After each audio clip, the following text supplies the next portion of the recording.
¿Por qué la Navidad estaría relacionada con Cronos? Quiero decir, Saturno es el equivalente romano del titán griego Cronos, ¿verdad? ¿Por qué recordar a este titán en una festividad que trae tanta alegría y felicidad como lo es la Navidad? Cronos y Saturno son lo mismo, ¿no es así? Sí y no. A ver, todos conocemos el origen de la Navidad según la religión cristiana. No obstante, en esta ocasión hablaremos del origen pagano de estas festividades, el cual tiene que ver con el dios romano Saturno. Y por si no lo sabías, Saturno es el equivalente romano del titán griego Cronos. Entonces, ¿por qué honrar a alguien que tanto caos produjo? Bueno, la verdad es que la diferencia entre ambos es muy grande, o eso creo. Pero eso es otro tema a detallar para otro video. Lo importante es entender que la historia del titán griego y la del dios romano tienen pequeñas pero grandes diferencias, pues Saturno no era tan malo y odiado como Cronos. Así que, sin más dilación, hablemos de Saturno y el origen de las fiestas navideñas.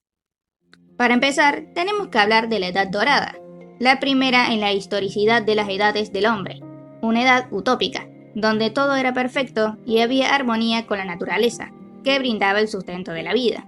El alimento que ésta les daba a los humanos les permitía gozar de la eterna juventud. Incluso la muerte se presentaba como un dulce sueño. Parecía un estado ideal y perfecto, y fue en esta etapa donde reinó Saturno o Cronos. Saturno era hijo de Coelus y Tela, o Terra, divinidades romanas que representaban el cielo y la tierra.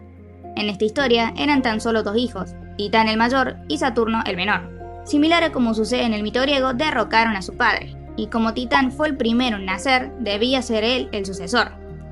No obstante, Saturno le pidió reinar en su lugar, a lo cual su hermano aceptó, pero con una condición. Saturno no debía tener descendencia. Y ahora ambos mitos coinciden, puesto que Saturno se casó con Ops, equivalente de Rea, y tuvo algunos hijos. Por miedo a ser derrocado por estos mismos, debido al trato con su hermano, tomó la increíble decisión de devorarlos, lógicamente, hasta que nació Júpiter y su madre Ops lo salva de su destino, escondiéndolo para que más tarde destrone a su padre. Destrozado, vencido y despojado de su inmortalidad, escapa.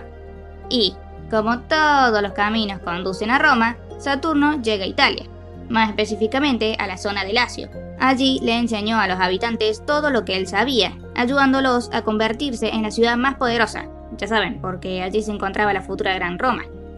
Les inculcó el orden para no sucumbir al caos y dispuso leyes. Les mostró cómo cultivar la tierra, convirtiéndose en el dios de las cosechas y de la agricultura. Fue una época de grandiosa prosperidad que se la llamó la Edad de Oro, y esta Edad Dorada de Italia es la que se conmemora. Bien, en cuanto a su apariencia, se le solía describir como un anciano de barba blanca y larga, portando una hoz en su mano, una herramienta que solía utilizarse en ese entonces para realizar diversas tareas. A veces también lo representaban con un reloj de arena, simbolizando el paso demoledor del tiempo. Se dice que Saturno personifica el paso del tiempo y la abundancia. Un pequeño dato importante es que cuando Saturno llegó a Lacio fue recibido por el dios Jano, y se dice que fue este último el que creó las fiestas en conmemoración a Saturno y su reinado. Dichas fiestas se las conoce como Saturnales o Saturnalia, festividad que daba inicio el 17 de diciembre y acababa el 23 del mismo mes. También se dice que se festejaban hasta el día 25 de diciembre. Las fechas no siempre son claras, probablemente por pequeñas modificaciones a lo largo del tiempo, pero en esos días se celebraba a Saturno y la Edad Dorada, en donde existía libertad de opinión. Los esclavos no eran esclavos, se servían grandes banquetes y nadie trabajaba ni estudiaba. No había pena alguna, las guerras y conflictos no estaban permitidos.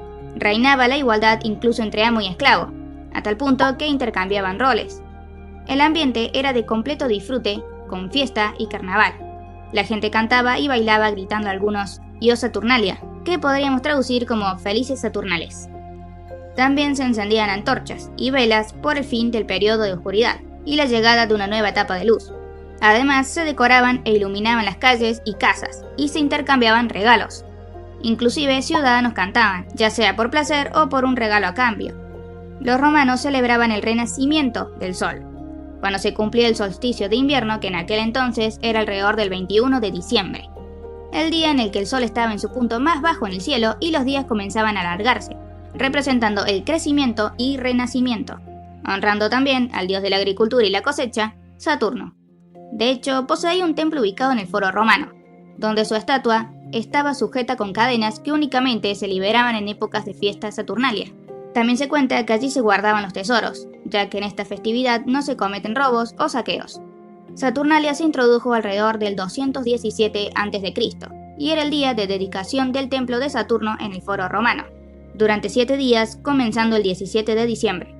Según algunos historiadores, del 24 al 25 de diciembre se celebraban las Brumales, fiestas del solsticio de invierno en honor a Baco, Saturno y Ceres, introducidas por Rómulo. Sin embargo, se duda de su veracidad. Por ello, simplemente hablaremos de las Saturnales. Al finalizar la Saturnalia, el 25 de diciembre, se celebraba el nacimiento del Sol, puesto que, como dijimos, era el final de un periodo de oscuridad que daba paso a una nueva etapa de luz. Por ello, se celebraba el Festival del Nacimiento del Sol Invictus. Dicho festival era Natalis Solis Invictis, que se traduce como Nacimiento del Sol Invencible o Invicto. Su origen e historia es un poco extensa para contar en este video, pero se celebraba de una manera similar a las fiestas saturnales y a las que conocemos hoy en día. De hecho, Navidad proviene del latín nativitas o nativitatis, que básicamente significa nacimiento, en este caso relacionado con el Sol Invictus, pero que el cristianismo relaciona con el nacimiento de Jesús. A medida que el cristianismo tomaba poder, estas fiestas paganas no eran bien vistas, debido al festejo descontrolado y los excesos.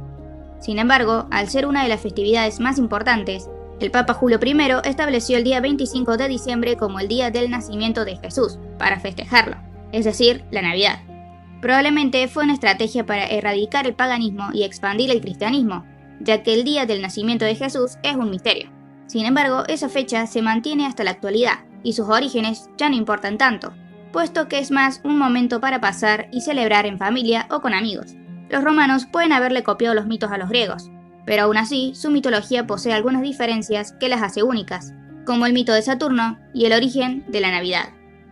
Aquí me despido, gracias por ver y apoyarme. Cuídense, tomen agua y que tengan unas muy felices fiestas. Adiós.